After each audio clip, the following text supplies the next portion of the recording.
ये चुनाव आ रहा है 2024 में, भारतीय जनता पार्टी बौखलाई हुई। जो आप लोग पूछ रहे थे कभी कि भारतीय जनता पार्टी ये कहती है कि सभी सीट जीत जाएंगे, ये हिंदू मुसलमान को अलग करना चाहती है इसलिए। लेकिन हिंदू भाई इतना बेवकूफ है क्या?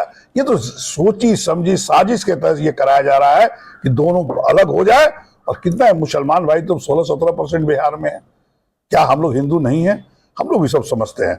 यह उनकी राजनीति जो हिंदू मुसलमान को लड़ाने का काम जो भारतीय जनता पार्टी कर रही है साजिश के तहत, यह बिल्कुल गलत है।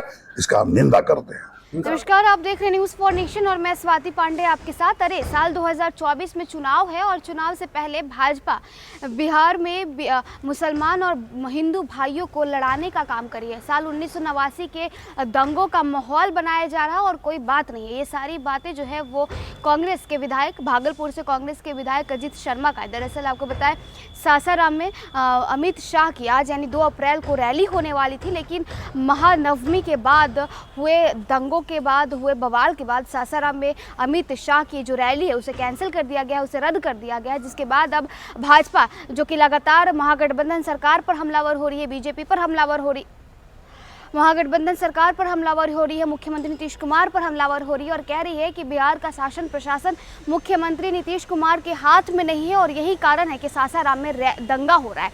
जिसके बाद आपको बताएं, कांग्रेस के जो विधायक है यानी अजीत शर्मा, उन्होंने भाजपा पर हमला बोला है और कहा है कि चुनाव से पहले ये भाजपा की रणनीति है।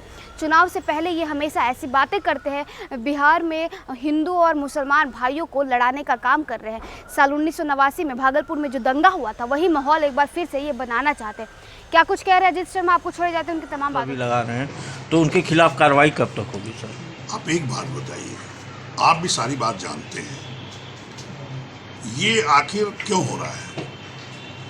चुनाव का वक्त है 2024 का, और भारतीय जनता पार्टी जब भी कोई चुनाव आता है या कोई भी ऐसा होता है तो वो दोनों समुदाय को लड़ाने का काम करता है। क्या मतलब है?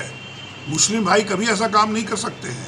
वो जानबूझ के 1-2 कोई मुसलमान जो ऐसे होते हैं जो गलत काम करते हैं, उनको साजिश के तहत उसको तैयार करके ये करवाते हैं, पत्थर फेंकवाते हैं ताकि दोनों समुदाय अलग हो और उनको फ़ायदा मिले। लेकिन आपको बता दें, मैं भी हिंदू हूँ, हिंदू समुदाय को मैं भी जानता हूँ। वो सब समझ रहे हैं कि साजिश के तहत भारतीय जनता पार्टी हम दोनों को समुदाय को लड़ाने का काम कर रही है। और आपको बता दें, जब जनता समझ रही है तो 2024 में उनको कोई फ़ायदा नहीं होने वाला है। अमित शाह जी आज आ रहे थे सासाराम और नवादा, सासाराम उन्होंने रद्द कर। बहुत दुखद है। आप बताइए, एक बार 1989 में भागलपुर में ऐसे हिंदू मुसलमान के बीच, उसके बाद आज तक नहीं हुआ। ये चुनाव आ रहा है 2024 में, भारतीय जनता पार्टी बौखलाई हुई। जो आप लोग पूछ रहे थे कभी कि भारतीय जनता पार्टी ये कहती है कि सभी सीट जीत जाएंगे, ये हिंदू मुसलमान को अलग करना चाहती है इसलिए। लेकिन हिंदू भाई इतना बेवकूफ है क्या? ये तो सोची समझी साजिश के तहत ये कराया जा रहा है कि दोनों अलग हो जाए। और कितना है मुसलमान भाई, तो 16-17% बिहार में है। क्या हम लोग हिंदू नहीं है? हम लोग भी सब समझते हैं। यह उनकी राजनीति जो हिंदू मुसलमान को लड़ाने का काम जो भारतीय जनता पार्टी कर रही है साजिश के तहत, यह बिल्कुल गलत है। इसका हम निंदा करते हैं।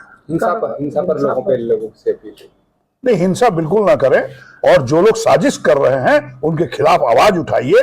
नहीं, सब लोग, हम लोग हिंदू मुसलमान सिख ईसाई सब लोग मिलकर देश को, भारतवर्ष अंग्रेजों से आजाद कराए हैं, विकास किए हैं। ठीक है, आज सारे PSU आदरणीय नरेंद्र मोदी जी बेच रहे बड़े उद्योगपतियों के हाथ में, वो अलग इशू है। लेकिन हम लोगों ने देश को आगे बढ़ाने का काम किया और सभी जाति सभी समुदाय को लेकर आगे बढ़ते हैं।